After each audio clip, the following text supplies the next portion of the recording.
Welcome back to the Smugglers Den, episode 40. I am recording from Tatooine as it's about 1,000 degrees in my house. The person who sold me this house and said you didn't need air conditioning, you are a liar, and I hope it's really hot in your house. All right, as always, this show is brought to you by swdestiny.com, and I'd like to thank all of the Patreons at patreon.com that lend their support to this program. Thank you so much. I can't believe you're willing to support me and what I do. Very generous, very grateful. By the way, pre-ordered a box of Empire at War. So thank you. Now I can keep playing. It's amazing.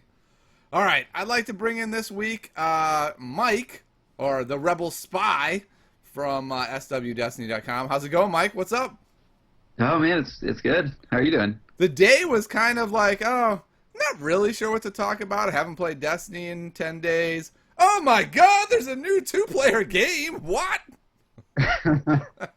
Yeah, and I somehow just found out about it about 2 minutes ago when you told me. I found out 2 minutes before you. I've been in meetings all day and then in the car. Excellent. And yeah. So we're both super prepared for this. Oh yeah, I don't even know what the cards are. We sort of breeze through them. I will say this. Some of these cards have been floating around the internet for a long time, and at least the Phasma is so disgustingly good that was the indication that these were fakes, and everyone thought these had been fakes for months. Turns out those fakes, those be real cards, man. Holy crap! Yeah, it's pretty crazy. So I wanna before we get into it, I kind of want to talk about the logistics of a secret 2-player set. Okay, so first of all, let's think about who do you feel like FFG is marketing this to? It's 23 cards. You would actually have to buy 2 of these if you want a play set. Both decks come in one box, ready to play. Who does it feel like it's marketed towards? This definitely feels like it's towards the new player. I don't know what the spread is of the cards. Like, are every single card unique to this box? That would be interesting. That's the feeling I get. They're going to get everybody that already plays, obviously. But yeah. I think that this actually is a pretty sweet jumping in point for a new player. Yeah, I think it's really cool, actually, for the new player. I'm not sure any new players are going to see this. This is what I'm talking about with the logistical issue. It's really hard to say, hey, we got this secret thing. Do you want to buy it, stores? We can't tell you what it is. At least that's what I've been told. In fact, there is a Destiny store a block from my house. When I was like, oh, you know what? They'll probably have it. I called them. Hey, are you getting the new 2-player game tomorrow? They're like, do you mean Spirit of Rebellion? I was like, no, that's not new at all. That's not what I meant. Let me check. Did we order anything? And then I hear the other guy going like, no, there was this thing, but they didn't even tell us what it was. We didn't order that. I was like, that's freaking awesome. So at least one store didn't bother to order it because they didn't know what it was. So I have a feeling this is going to be a logistical nightmare, and we're right back to like early awakenings where only a handful of them are around in each area, and then they're gone. And you know what, Mike? If it was a new player thing with garbage cards, no one would care. But Mike, are these garbage cards? God, no. No, they're not. Oh my goodness. All right. Well, before we totally dive into this, I want to ask you about Gen Con because I didn't get to have you on after Gen Con. We haven't. Quick rundown. We haven't really chatted. How'd Destiny go for you? First of all, what deck did you play? Because it was kind of crazy. Yeah, so I brought Palpatine. It was kind of a fun, weird version with swiftness and aim and use the Force and all kinds of things to be able to get damage out of Palpatine's dice. Actually, just want to shout out John Magnuson real quick because he came up with the deck and hooked me up with it. It was a ton of fun to play. Dude, when you go 5 and 3, the person doesn't want to shout out.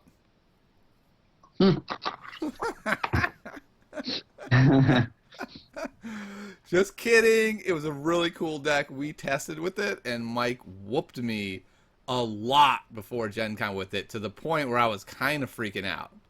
And then I'm pretty sure you played John in one of the money events, and he was playing it too, right?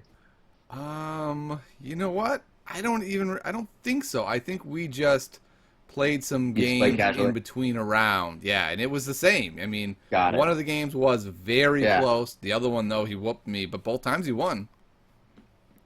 Yeah. It was a good deck. So, It's so what happened, it's man? How did you go 5-3? Did you get Destinied a few times? Mistakes? What happened? one game was a mistake where I forgot to. So I played Rise again and brought a Force Lightning die back onto, or Force Lightning upgrade back onto Palpatine from my discard pile, Mm-hmm. and like sometimes like Uh-oh. weird things happen in my brain where it's like, okay, it came from the discard pile, so it's like I didn't play it from my hand and then go grab the die. Mm-hmm. I played it from my discard pile and didn't grab the die, and then throughout a whole round it was missing the Force Lightning die. So yeah, That's bad. it was a bit sad. I don't know if that was enough to have saved me in that game. I was pretty far behind from the beginning. It was against emo kids, and he like first turn just like removed both my dice, dealt like 8 damage, and then like it was kind of a whooping. It was just one of those games, and then my second loss was to Rainbow Nines with Royal Guard, which is a lot more difficult for Palpatine than the Night Sister version. Like I was, like praying for the Night Sister matchup because it's just like I don't have any problems against it. But the Royal Guard gave me some problems with, the Guardian, of course. Yeah. And then my last game was against Kylo Ren, Nines Stormtrooper. Kylo Ren was elite. I actually really liked that deck. It was a lot of. Was that against had a lot Scott of cool things. Egan? Yeah, I was against Scott. And Scott's a really good player, by the way. So yeah, he's good, really nice guy. It was really fun playing against him. But turn one, he got out of Holocron and then Holocroned in a Force Lightning, and then put the Holocron on Nines and then got in another Force Lightning. Oh, how can I win that one, Mike? It's a little bit hard to come back from that. So yeah, that deck was pretty good. That deck made top 8 actually. He and Tom, who made the top 8, were both running the exact same list, and Scott was one of the unfortunate 6 and 2s who's a very good player who had a very good deck and kind of got boned by FFG going, I think 16 is enough when there's 4 billion people in the tournament. That's cool. No one mind. I was really impressed by the deck, and I like kind of am itching to try it out now. Yeah, I am too. Even though I probably won't. The problem for me is I've been really busy after Gen Con. I did so much Destiny, and I did so well that I was just kind of like, I'll take a little breather. And then work has been insane, and I was like, all right, I'll play when I get a chance. And I haven't touched, I have not rolled a Destiny die since Sunday on TTS or elsewhere, and that's not this Sunday. This is like a week ago Sunday. Yeah, sometimes real life happens. Yeah, so that's that. So how'd you like the con though? Was it fun? Did you have a good time? Oh man, it was a blast. So I went to Comic-Con this year as well for the first time. Okay. And Gen Con is like 1,000 times better than Comic-Con. Yes, I agree. Okay, I'm gonna say something crazy, Mike. Let's hear it. I'm ready for the hate. I don't like Comic-Con. I find it boring. I agree with you. I'm not gonna lie either. Like, it's too crowded. Yep. There's like everything costs money. Like so the difference to me is that like Gen Con, like it has a purpose. Like I go and I can demo like tons of games, maybe buy some if I want, but like there's always like a thing to do. Like at Comic-Con, like you walk around, you see booths, and that's like kind of it. Like I guess unless you're going to the panels, but then you're waiting in lines for like hours, and that's never been my thing. So quick Comic-Con story for you. I went about 10 years ago before it got huge. It was big, but it wasn't huge, and it was fine. And then I went about 5 years ago, and I wasn't expecting it to be so overcrowded, and it was kind of insane. And I was like, oh, I'll go see this panel on Futurama, I guess. I mean, I'm bored. There's nothing else to do. There's like nothing to do at this thing. Yeah. And I go in the room, and there's a security guard, and they're like, what are you doing? And I was like, I'm going in there to see the panel. He's like, well, there's a line right there. And I was like, oh, that line looks short. And the lady's like, this is the beginning of the line. You need to go over there. And then I kept getting sent farther and farther and farther. And I was like, the panel starts in 20 minutes. It's pretty clear I am not going to be in that room in 20 hours even. Yeah. Oh, boy. Okay. Enough Comic-Con, but I'm just not a fan of myself. All right. So you had a good time at the con. Did you do any other events, or did you just kind of go around, demo some games? I just did Destiny, and then for the rest of the time, I was just walking around demoing games, hanging out with some friends. It was a really good time. And you didn't do any of the pay tournaments, right? Nope, nope. Okay. So you just did the main event, and that's why you went 5-3. You were not prepared, Mike. I I don't know what you're talking about, man. I played a total of like 10 games with that deck. I played probably 100 games that weekend. Oh, it was great. But I Yeah. will admit, coming out, I was a little burnt. I was like, okay. In fact, I may not play until Empire at War, unless I can get a hold of this set. Like, this set seems pretty Yeah. cool, and I have a deck idea I want to do with the new Phasma that we'll get to in a minute. hmm Old Vader Phasma, Rebel Leadership Price of Failure sounds pretty sick. Does sound pretty sick. I like that a lot. All right, well, let's move on to it. So the two-player game that had been rumored, cards have been shown, people said, no way, those cards are broken. It's not possible. They already said there was going to be new starter sets come January, but here we are. We've got some new stuff. And Mike, we got a new Rey and a new Poe in this set. This doesn't mean the other ones are rotated out, right? They're not replacing them? It can't possibly No. mean that. It doesn't say that anywhere. Those were some of the rumors that Rey and Poe were broken, so they're making new So ones to they're replace making new them. ones. Yeah, they're not. They're not making new ones to replace them. That was a rumor. All right, so let's start. We're not going to be able to have time, I think, to go through every card. Maybe we will. No. I don't know. But I want to start with Phasma, because Phasma is the card where people went, no, no, oh, no, no way. That's not real. That's broken. FFG wouldn't release anything that broken, because they apparently never seen any of the other cards in the set. But Phasma's sick. I'll go through it real quick. 913 cost. So we're looking at real cheap territory here. 10 health, so already pretty meaty.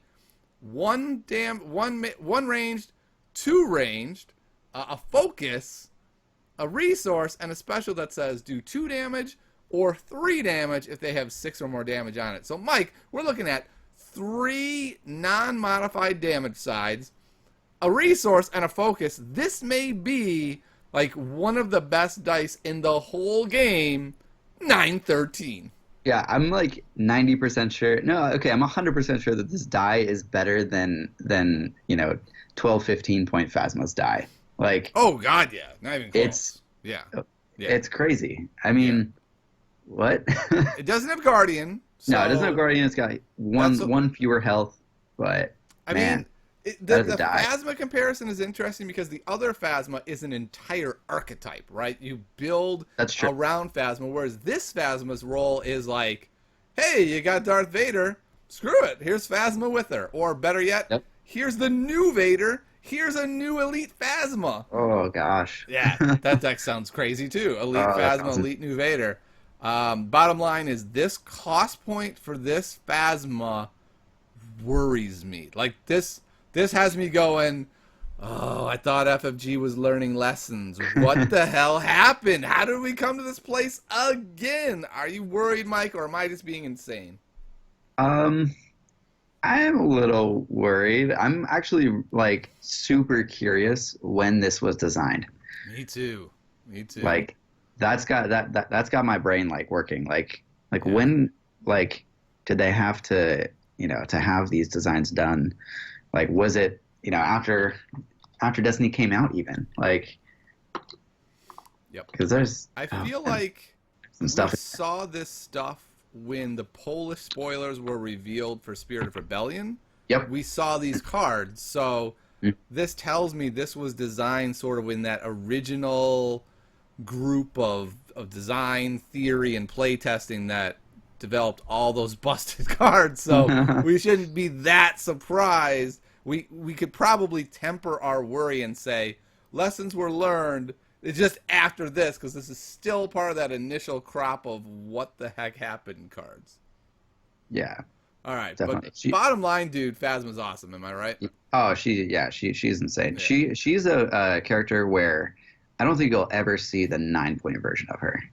Oh, I disagree because of Awakening Okay, Vader. okay. Other than the Vader, the Vader pairing, Yeah. like if you're playing her in any other deck besides Vader, I think you want, both dice. I mean, her dice are fantastic. Because they're so good and they're That's so for cheap. sure.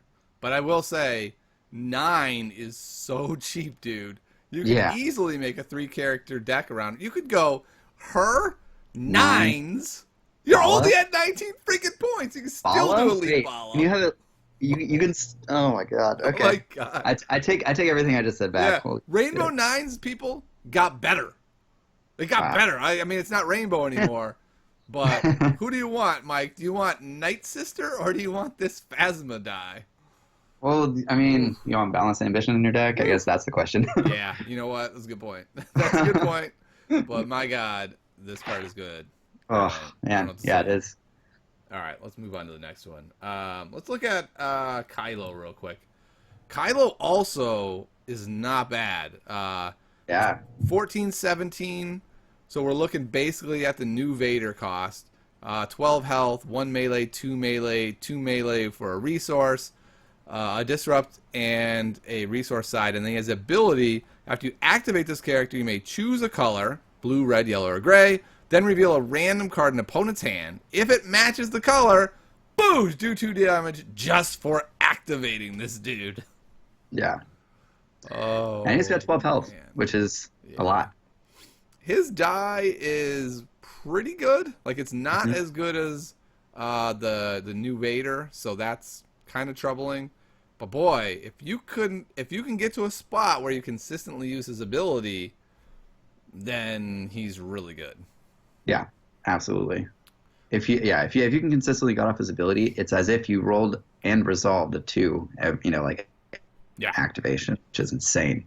Yeah. I feel like the Kylo Phasma deck better be better than the light side deck, or I'm kind of worried. And after looking at them, the characters are not even close. This is like, Yeah. okay, I call dark side. And your buddy's like, come on, man. It's not So fair. like the power disparity between the villain characters and the hero characters blows my mind. Yeah, it's rather stunning. Let's look at the hero characters then real quick. We won't look at all the cards, but we might as well look at all the characters. All right, so we got Rey, 12-15, so substantially more expensive than the old Rey. 1 more health at 11, okay. And then the die is 1 melee, 2 melee, a discard, a shield, a resource. That's a better die than the other Rey, but that's not saying much. The other Rey's dice were garbage, It's and these are not only garbage. slightly better than garbage. All right, so you know what that means, Mike. She must have a disgusting ability. Let's check. After you Yeah. activate this character, if she has 1 or more shields, you may deal a damage to a character. I mean, one direct damage every single turn just for activating her? Maybe. Can add up. Maybe. It's like an extra, 2, 3, 4 damage over the course of a game. Like, Yeah. Who would as you long rather as she have in had a deck, shield. though? This Rey or Hmm? the other Rey? Wait, what? Who would you rather have in your deck? This Rey Oh, or the other Yeah, Rey? not even close. Not even close. Not Yeah. even a little bit close. Not even remotely close. Yeah, that's a little bit rough to handle, right? You're like, Yeah. well, there's a new unplayable Rey. Cool. All right, her partner must be amazing though if she's not that good. So Must we got Poe, 11, 15, 11 health, one range, 2 range, 2 focus, which is pretty cool. Resource and a special. It must be amazing. Give a character a shield. You may then turn another die to any side. Huh. Womp. Interesting. I mean, it's kind of cool. You give him a shield, Right. and you're aggressive, or it's mitigation. That's kind of cool.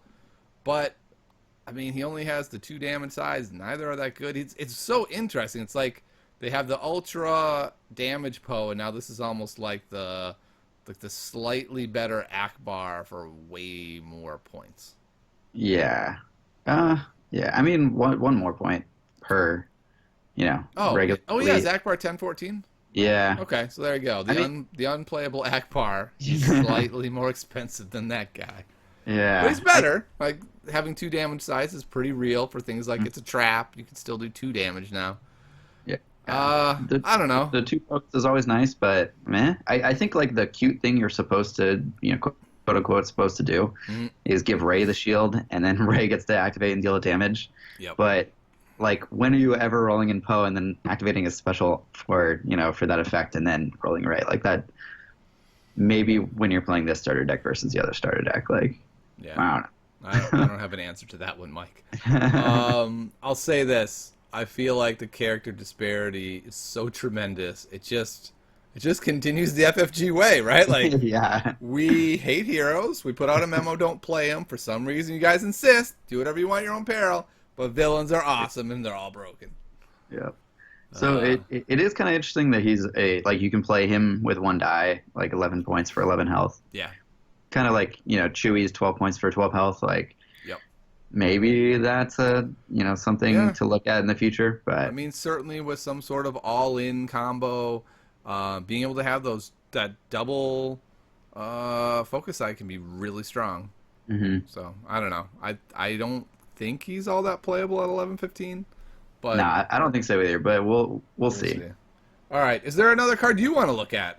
Since this one is up right in front of my face, I'm going to throw this one up here. All right, let's do it. And then you think of it and you tell me the next one you want. Praetorian Guard is freaking cool. 2 cost.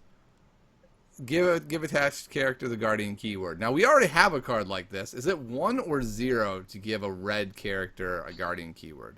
I believe it's 1. I believe so, too. So for 1 more, you get a pretty decent die. You basically get a Vibro Knife die.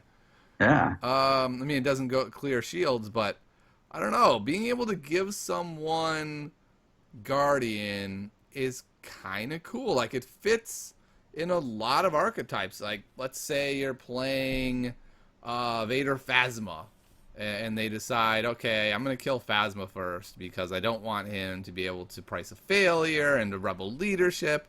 And then you go, okay, all right, Phasma's getting a little low. I'll just throw this on Vader and keep Phasma alive a little longer. Or the reverse is true, right? Well, I'm just going to burst down Vader because that's where all the dice are, and then just stick this on Phasma, and they're like, you've got to be kidding me. So, I don't know. I think it's interesting. I think it'll see some play because the die isn't bad and the ability's pretty cool. I'm not positive, though, because the one problem, Mike, of course, is this means that some character is going to die with 2 resources having spent on them. Yeah, that's a little for tricky. Sure. All right, what card do you want to look at? So let's look at Strike Team real quick, and it's one of the links. I know this card. Yeah. Where is that link? Where? Oh, there it is. Okay. Yeah. So it's a what? 5 cost? Yeah, it's a 5 cost support, but you can decrease the cost to play it by 1 if an opponent has 3 or more resources. Oh, wow. Which so then I guess makes it 4. Like the die is pretty nuts. It has ambush, which to me means almost nothing. But I find it interesting that it's like a group of, and it's a support. Like I don't find it interesting because of the card itself. I just find the concept of the card to be interesting. Yeah, it's interesting. The problem is at 5, it's a Falcon. And looking at this die, I'd rather have the Falcons die or the Ewings die. At 4, it's a ghost, but it's a real situational chance to even be a ghost. I don't know. I'm not sure this thing is playable, but it's certainly interesting. Yeah, I don't know if it's playable either, but I saw that it was interesting the way that they kind of like used the theme of the card. Sure. I want to take a look at Rey's lightsaber because yeah, what excites me about Rey's lightsaber is that the dark side has the riot baton, and that's crazy. Rey's lightsaber is not the riot baton, but it's not terrible. I mean, it's better than the regular lightsaber, and it has redeploy. You have the automatic 2 side, the 3 for $1. The +2 is not bad, and it gives you some shields. I'm just curious, is this playable? Is this good? What do you think? I think it's playable. I even think it's good. It doesn't have the blue character only stipulation like Luke's lightsaber has, which is actually I guess it's not the same lightsaber, but the other one was Luke's at one point. Yeah. So I mean I like it. It's got redeploy. That's always good. Its die is pretty solid. Its ability is pretty good. Did we mention the ability yet? Yeah, it gives shields as always. Okay. Yeah. So yeah. I think it's good. I mean, it's not Rabaton good, but I think it's good. Yeah. It's funny, the more I look at it, the more I'm starting to question myself, because the regular lightsaber, the special is basically the same as the 2 Yeah, same as damage. the two. The 3 for a Yeah. dollar, and what's the regular lightsaber? Isn't it +2?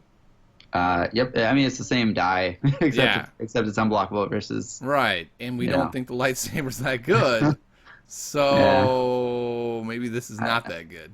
Maybe my Are the initial shields analysis worth it? was I wrong. guess. Because I was Yeah. initially quite excited. Now I'm kind of going, maybe You're not. walking it back a little bit. Maybe not. I mean, the plus side is having 2 melee sides means you get to link it up better with the modified sides. Yeah, yeah. So, I think it works better on Awakening's Ray, which is interesting, yeah, by a lot, which is great. which is significant. Like that means a lot. I think you want to look at Like, Phasma's Blaster next. yeah, That definitely. card's sick. Really interesting card. Not interesting. It's freaking Really good card. bananas good. Really nuts card. Yeah. All right. So we've got 3 costs. So it better be good. It better have redeploy, right? If it's a 3 cost blaster. It does not, though. So its sides are 1 range, 2 range, 3 for a dollar, +3, and a resource. And by the way, I was just kidding. Because, Mike, what does its text say? It's got redeploy if it's on Phasma. Yep. I love that text, by the way. That is a big FU to 9s, which is good. Yeah. Like, if you're gonna have broken weapons, do not like. It's still great on 9s. Don't get me wrong. He's thrilled, but at least it doesn't have redeploy on him. Yep. Yeah, this weapon is just an auto include now in all Phasma decks. Oh yeah. So good. Phasma decks have already been looking for a way around Imperial Inspection, but the problem is most of the weapons didn't have redeploy, so it's like you don't really want to play a rocket launcher and then have that character get blasted down. Plus, it's expensive to maintain in a Phasma deck. This weapon is beautiful. I think it's just a great weapon. We'll see it outside of Phasma decks. Like, this is the weapon where before we would play the rifle. Like IQA. The IQA rifle, and we'd be like, I mean, I guess I'm playing the IQA because I need another weapon. And this is like, get out of the way, IQA. You're done. Yep. You're done. Go to the binder. So much better. I'm here. Oh. You want to look at another card? Man. No, I just want to call out the phone.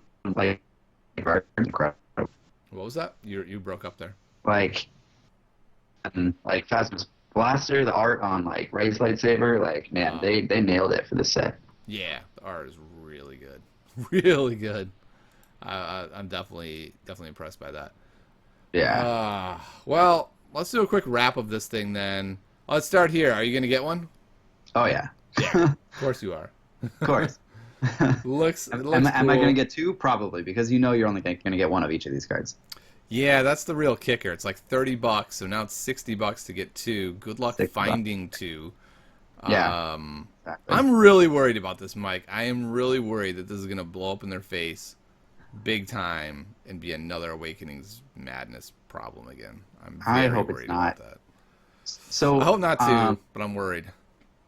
I know you don't X-Wing, or you may have like played a couple times, but when The Force Awakens came out, they released a 2-player starter deck or just like a revamped basically starter box for X-Wing, and they made it available at Target.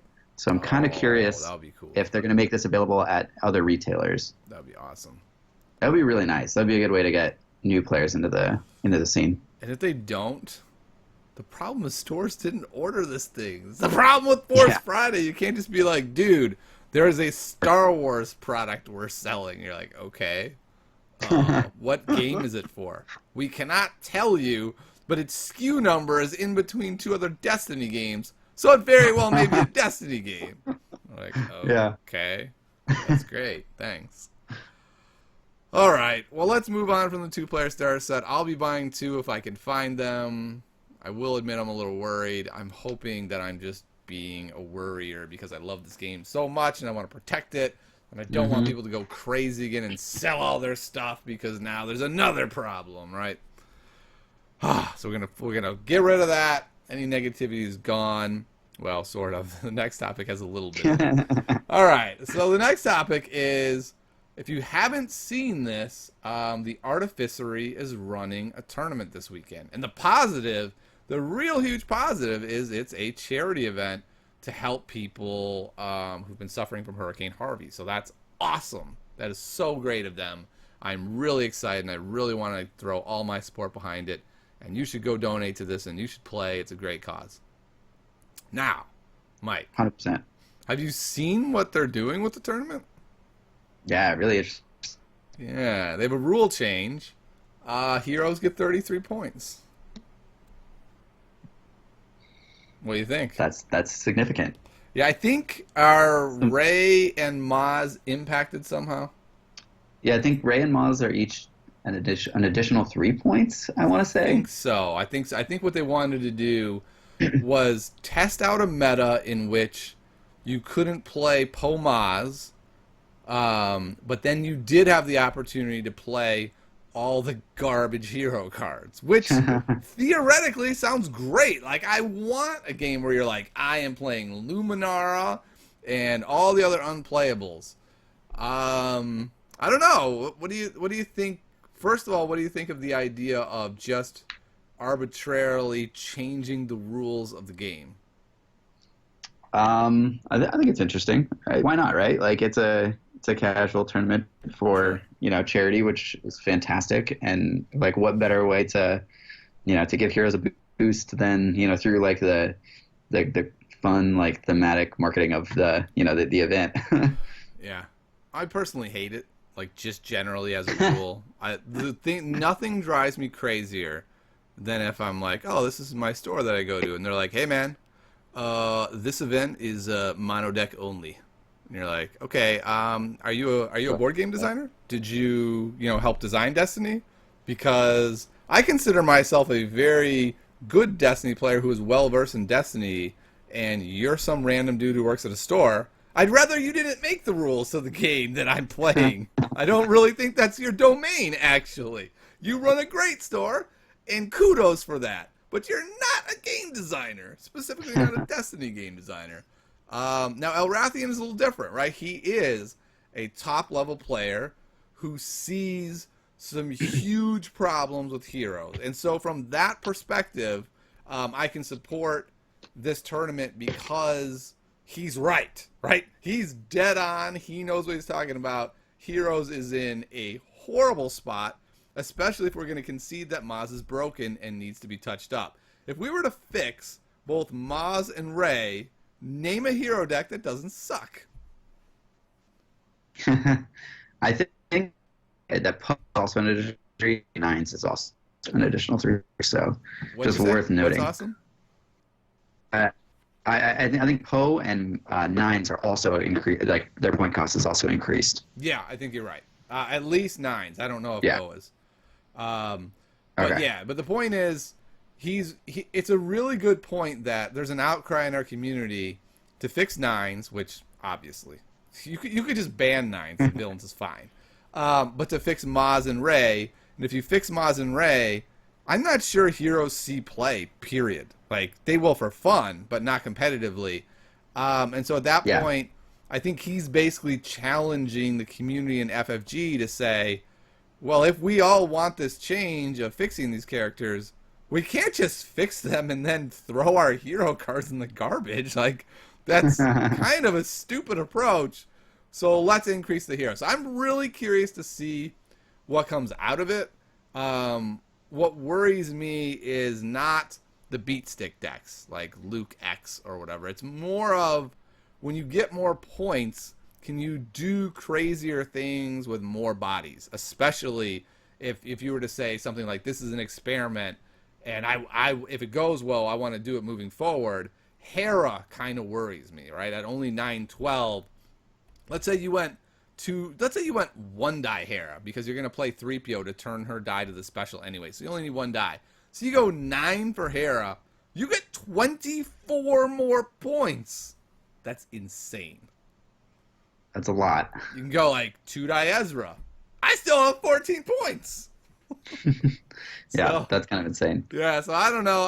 I'm not saying there's a broken combo in there. I'm not saying that at all. I haven't done the research to see that. What I'm saying is, it worries me to say, let's just bump heroes +3. And I got to say this. If let's say this works, boy, is that damning of what a job FFG has done so far, right? Like, they were so off track that they needed 3 more points. Was that a 10th of the pool?